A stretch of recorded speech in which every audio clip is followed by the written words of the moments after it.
Why do we resonate with music?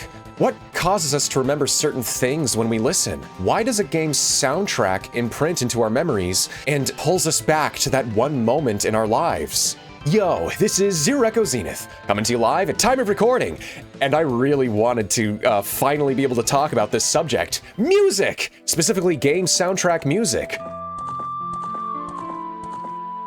Music is the universal force that is a part of every human being's life. I've never met someone that doesn't like all forms of music. Seriously, I don't even know if that's possible. How could you possibly meet someone that doesn't like music? Seriously, what's wrong with you? It's a trigger for memories, and for game soundtracks, their emotional depth and how they're interacted with can tie into our brain's wiring, and can be a connection to somebody's personal experiences. This video will answer the question, how does music trigger our memories, and how does it contribute to our taste in music today? Basically, it's through neuroscience, through brain plasticity or neuroplasticity, also the emotional and situational context in specific life moments. Even the impact of certain games themselves can bore into our minds. Dynamic music being the example that puts us in control of how the music plays through highly interactable elements. I'm gonna highlight music from the 2000s, of course. Nothing too old, but that's where I'm mostly gonna be pulling my examples from. Now let's begin the video by getting into the nitty-gritty with the scientific explanation of your brain. Music! It engages the hippocampus, the amygdala, and the prefrontal cortex. That is to say, the memory portion, the emotional portion, and the decision-making portion of your brains. You know, these things. My brain is empty. Head empty, no thoughts. All of these work together to form strong neural connections, especially when doing things with a mindset to keep them in your memory. So neuroplasticity basically means that the brain is highly susceptible to making memory connections to specific events. It doesn't just have to be music, but it can be anything depending on how it affects us. Everybody is different. And due to your childhood, these connections are actually very durable because of your still developing brain. And due to listening to familiar music, it can trigger our dopamine receptors, which reinforces our memories in an emotional state and makes them more vivid. And this is especially so with the repetitive nature of background music in games, like a battle theme or maybe an overworld theme. So if you're feeling a little bit down and you need a pick-me-up, it never hurts to listen to your favorite music. And so, when we're adults, these neural links remain. So hearing something like, or maybe, or who can forget,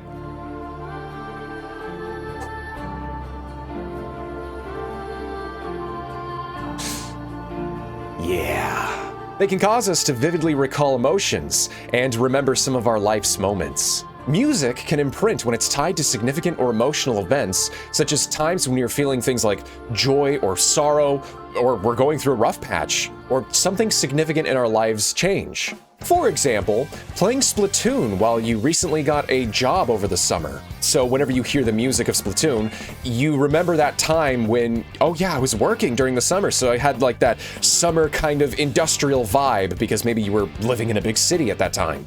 Or maybe you're playing Elden Ring and you're moving somewhere, and so whenever you hear any part of the music from the boss fights, it reminds you of that time when you were packing your things and you were about to leave to go to the next city or maybe the next state. Or maybe you're playing something and the music actually brings up bittersweet memories. Maybe it takes you back to, I don't know, your childhood, back when things were more simple, yeah?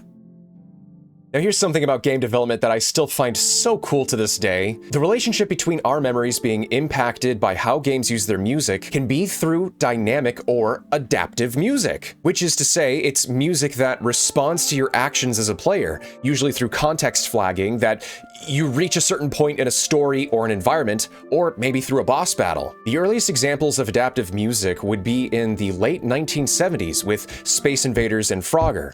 Space Invaders, the music would change pace and get faster and faster when the invaders would get closer to the bottom of the screen, while in Frogger, the music would change whenever you would get to each goal. A major leap forward was in 1991 with LucasArts' Monkey Island 2, LeChuck's Revenge. They used what they referred to as their iMuse system, their interactive music streaming engine. This seamlessly combined music through dynamic transitions depending on what the player chose to do in each scene, adding music or changing the way how the music was played while you were trying to solve the puzzles. It would help set the moods of each scene as well. Fast forward years later, one of my favorite examples of adaptive music would be in the boss fights for Metal Gear Rising: Revengeance. Oh yeah, Jetstream Sam's boss fight. Yep, Jetstream Sam's boss fight. I love it so much. The vocals get taken away when you're in the second phase of the fight when Sam's sword gets flung out, and then they kick back in when he gets the sword back. It's so cool. It's incredible how they applied the music to that game. It was so good for all the combat and scenes. What it all does is that it synchronizes the music to your actions and choices as the player. It makes moments like exploration or boss fights feel all the more personal, and amplifies the hype when you're beating them to a pulp. Plus, the cultural impact of countless music tracks are cherished to this day through soundtrack releases, fan covers, remixes, fan games, etc., online. And because you see them pop up so often, you're more likely to hear them, which may consistently take you down memory lane. Finally, let's look at some music that I really like. I'm just gonna pull a bunch of music off the top of my head. These don't necessarily mean that they are my top favorite tracks, but these are what really impact me through my memories, emotions, and nostalgia.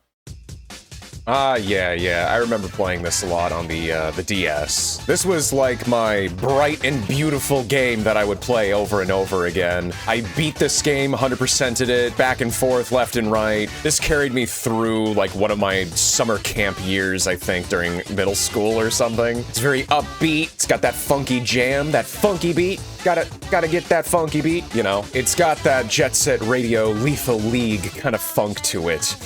This song, well, the whole soundtrack used samples for most of it because it needed to save software space for the game. Oh!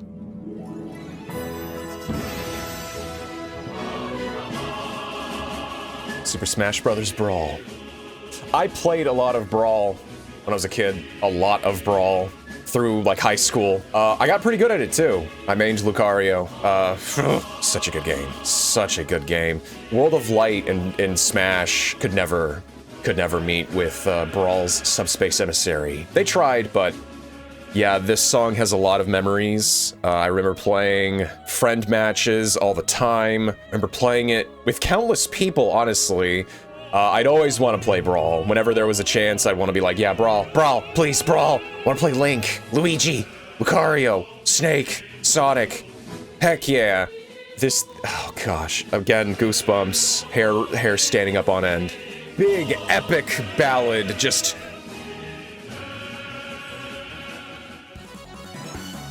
Yep, it's the Metal Slug Assault theme. This was a really good game. I like Metal Slug. I remember playing Metal Slug a lot when I was a kid. Notice how a lot of these are childhood memories. I took Taekwondo back when I was a kid. Never really continued with it, but I remember in the facility, they had arcade cabinets, and one of them was Metal Slug X, I believe. I played that so many times. I'd always want to be like, can I get quarters to play the machine? And so that kind of instilled the soundtrack in me, because I would always hear the same couple themes. I never made it really far. That game was designed to eat your quarters, of course. But yeah, no, Metal Slug, great game, great game. The pixel art, probably the pixel art and animation is the best in most franchises and IP out there. This is like a big action scene. You're getting your gear together. You know, you're getting your heavy machine gun. You're assaulting the facility that you got to get through. The bosses, so good. But yeah, no, I remember this mainly with childhood martial arts. Oh no! This is the Purple Coins soundtrack in Mario Galaxy. So, I played this as a kid, of course. This taught me that games could be, throw your brain into the wall difficult. This taught me game difficulty back then. Yeah, these missions were very hard. You had to collect the 100 purple coins in each level, and some of the levels were bullcrap. They sucked. but they were so much fun. When you did these levels, you felt so good. Yeah, as a kid, I was like, wow, I didn't realize games were this hard, huh? This separated the boys from the men in gameplay. Yeah, fond memories, waking up and just playing in front of my family, them looking at it and being like, wow, that's crazy. You can do that? Yeah, I can do that, family. I can do that. You know what time it is. This was my first PC first-person shooter. Team Fortress 2. Oh yeah. I never even got the orange box. I believe I played the orange box on a console, but no, this was my first, like, real first-person shooter on the PC. This brings back so many memories during my, my teenhood. This links to, I think, where I get part of my humor. Watching nothing but YouTube poops back in the day. Oh man, YouTube poops. Yeah, I come from that era of YouTube. Hi, chat. This is like a spy thriller, action thriller from the 70s. I remember playing this game over and over again. I'd spent so much time in this game. I played a lot of surf maps back then, custom game modes, custom servers. It was so good. Yeah. Oblivion. All of the music selections in Oblivion and Skyrim are very important to me, but I'll choose Oblivion. I remember wanting to just escape and play Oblivion, get lost in the world and the immersion and spirit of adventure, in my opinion. The strings, the orchestral vibe, the feeling that each of these songs gives, wonderful. Wonderful. It transports you from reality into a high fantasy setting immediately. Again, another game that I used to play a lot in high school. I actually played this on Xbox. I never played the PC version. I loved exploring, just collecting things. I remember the Mages Guild. I put all of my magic items on the Archmage's bed. And I remember one time, I think like they exploded from the bed or something. It was pretty funny. But yeah.